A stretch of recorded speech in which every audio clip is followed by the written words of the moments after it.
Okay, so it is the Saturday before Memorial Day, and I'm going to do Murph today. I'm going to a beach house this weekend, so probably gonna drink a lot. I don't wanna do Murph after this weekend because it's probably not gonna go so well. I'm just gonna get it out of the way today.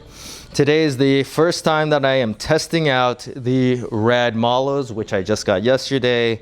Just put them on for the first time today, and they feel totally capable for this kind of workout.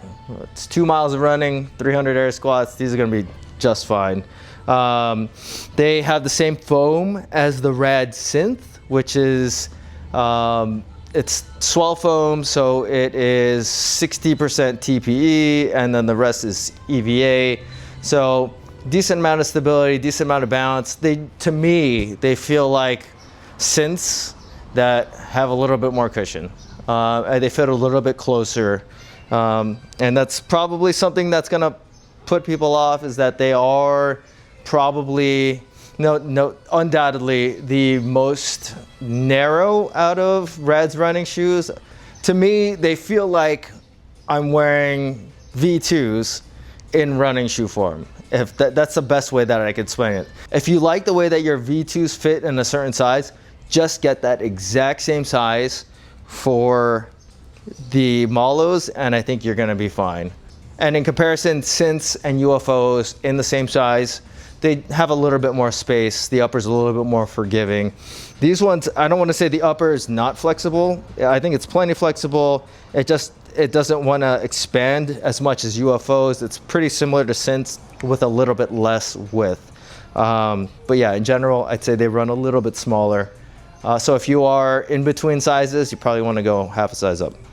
The amount of cushioning is noticeable over the synths, but I don't think it makes these unstable. I actually think that they have a pretty similar feel, but you do, when stomping down, pressing down, you do notice a little bit more cushioning there than on synths, which a little bit firmer, especially when you first get them.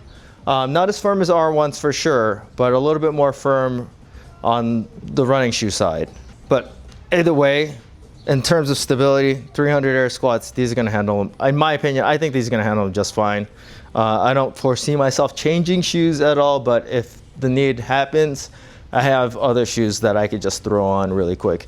Vest I'm wearing is the Rep Fitness plate carrier, weight vest, I don't know what they call it, but I wanted to get this one before last year's Murph. It came out like at the same time. I didn't get it until like right after I did Murph. So today we're gonna be testing this one out. I'm trying to get a good fit here, and it does bounce a little bit. It is kind of like squarish, which I'm not a huge fan of. I wish there was a little bit more contouring to this vest.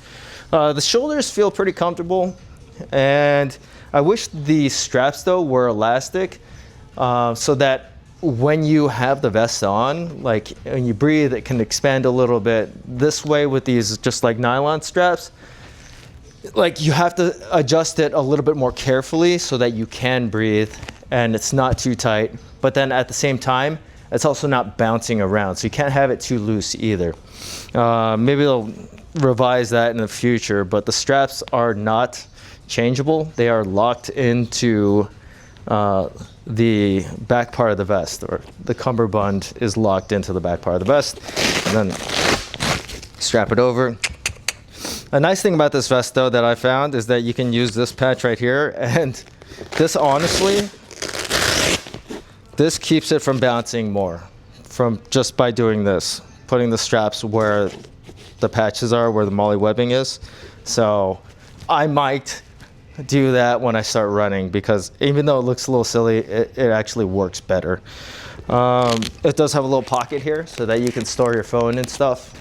It's a pretty saturated market nowadays in terms of vests, so you really have to nail it, and I'm not so sure that this vest nails on everything that we're looking in a plate carrier nowadays.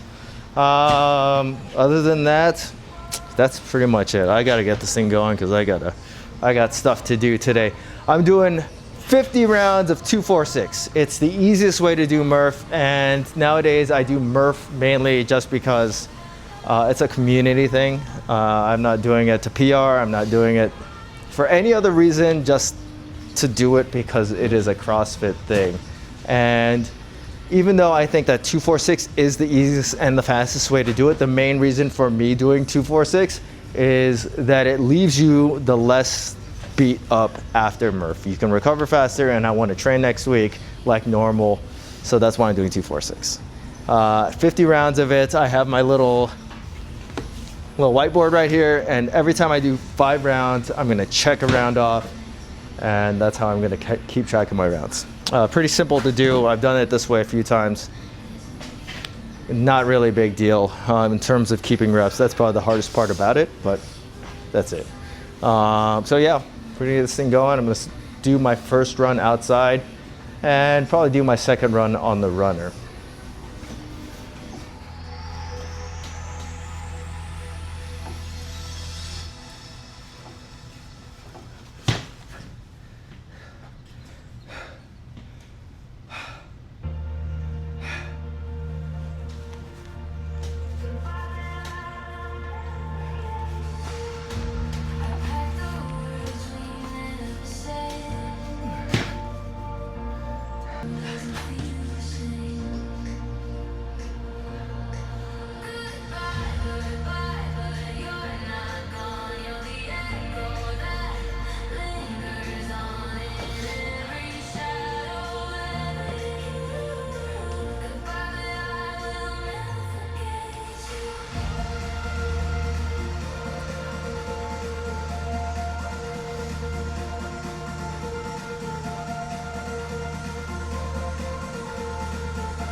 Not my fastest, not my slowest.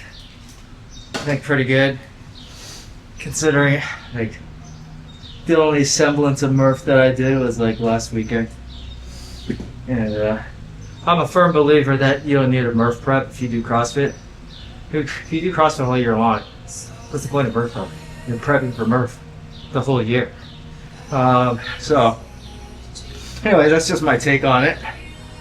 Today, I think I put together a pretty decent one for the way that I've been working out, which is sometimes I'll just do strength one day. Yeah, this is actually kind of like CrossFit main site program if you think about it. Some days I'll just run, some days I'll Metcon, And then others, I just do strength. Either way, you cut it. I mean, I'm gonna say I do CrossFit, so we're gonna leave it at that. So shoes. Shoes are really, really nice in my opinion. I think out of all the RAD runners, this one is now my favorite.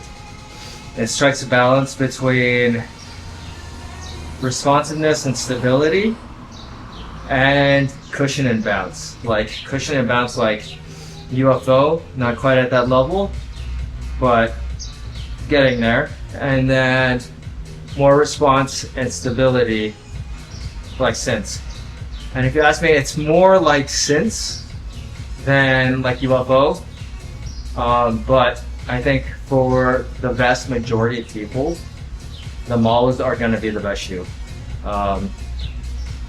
If you wanted a little bit more stability, then you're going to go with Sense or R1 even. If you wanted a good blend of bounce, cushioning, responsiveness, probably the best blend of all of them, then you would go with MALLOW. And if you just want to be able to put your feet down and go, UFOs, they just keep you going. And like you don't really have to like, they're a little unstable, but like the track is so wide on them that you can really be kind of careless when you run, because you can kind of just put your foot down and it's gonna land and you're gonna keep on going. And that's a nice thing about UFO, and I think that's kind of what they're designed for, to just kind of keep you going. Whereas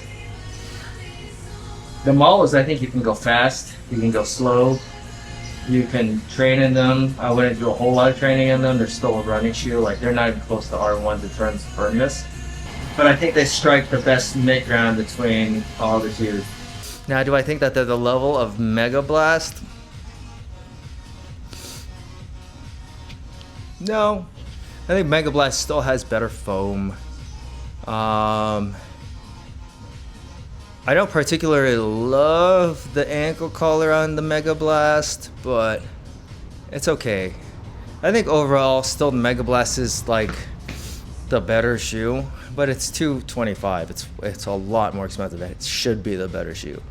But like, in terms of the way that I would use this and Mega Blast, I would use them pretty similarly. I feel like MALLOWs could probably do a lot of things really well on par with the Mega Blast. This cushioning is really nice, and maybe it's only because I only did like 2 miles, but they stayed comfortable the whole time. They were fine stability wise when I was doing my squats. Obviously these are running shoes, so they have the tendency to want to rock you forward. So that's just something you have to be aware of, and that's what happens with all running shoes, but it's not really a big deal when you're doing air squats with a 20-pound vest. It's a easy correction. Like if you were to wear these for like 225 back squats, then you'd be in trouble, but no one's trying to do that in these. As far as if they broke in terms of fit, they might have loosened up a little bit, but I'm still gonna say that they run a little bit smaller. But I would say if you like the way that your RAD 1s fit, V2s, then that would be the same size as the MALLOWs. That's it. I think most of the people that are looking at the shoes probably have V2s. So just size them exactly like your V2s and they're going to fit damn near the same. One thing that's kind of weird about them is the heel feels a little short. Like it feels almost like your heel's not fully seated in there, but it doesn't feel like there's like heel slip or anything. It's really weird feeling. It just feels like this area is just short. Can't really speak to grip. In terms of grip, I was actually going faster than I thought I was going to go on the treadmill. So I would say that the grip is probably pretty good on these. But yeah, I think that's kind of all I have to say about these. For $150, man, these are good. These are a good freaking deal. These are better than anything at $150. I would buy them. Like if you're going to buy one pair of shoes from RAD, buy these in terms of running shoes. Like Are the synths more stable? Yes, they are more stable than these are, but not by a lot. Are UFOs more cushioned than these are? Yes, but not by a lot. They have a softer cushioning. These have the same stack as UFOs in terms of like the heel stack. I think the UFOs have a taller forefoot stack by 2 millimeters. But the cushioning is damn near the same to the UFOs. And it's not as bouncy as UFOs, but it's still, like, comparatively speaking, bouncier than a lot of other shoes out there. Especially the ones that cost $150. We're talking like New Balance Rebel V5s, your Puma Velocity Nitro 4s, Evo SLs, which still feel the fastest. They feel like the most fast, like bounce wise. But at the same time, they're pretty unstable. The grip is not so good. And they are, I think, more narrow than these are. And then we're also talking about Nike Pegasus 42s, which should not even be talked about. They should not be in the same like conversation as any of these shoes, because I think those ones are objectively the worst ones. Like, they're not a bad running shoe, but I think they're like one of the worst ones out of all of them. Actually, maybe I'll take them over Rebel V5s. But I think what you're getting for the money and the Mallows is these are actually pretty crazy. As you can see, I switched my plate carrier out to the GoRuck plate carrier because that Rep Fitness one, I like took maybe like 20 steps on my run, and that thing was bouncing all over the place. I was like, dude, I'm not gonna run a mile in this. So that thing is a for sure skip. It fit okay for doing like the pull-ups and stuff like that, but like the moment you start running, that thing bounces like crazy, and there's not a lot you can do about it. The fact that it doesn't have elastic straps really hurts that. Plus, it's got that really squarish, boxy shape to it, which it's not a super comfortable vest. I mean, the ventilation and the cushioning is pretty comfortable, but I mean, the vest itself is just not very good. It's not all put together very well.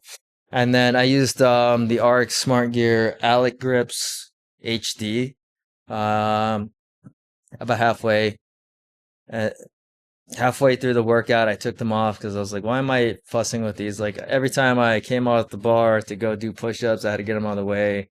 I was like, I'm only doing 2 pull-ups at a time until like the last round of 5 or the 45 to 50 round. I just did that one 10 10 10 15 10 15. Otherwise, every single round I did 2 4 6 all the way up until the 45 through 50.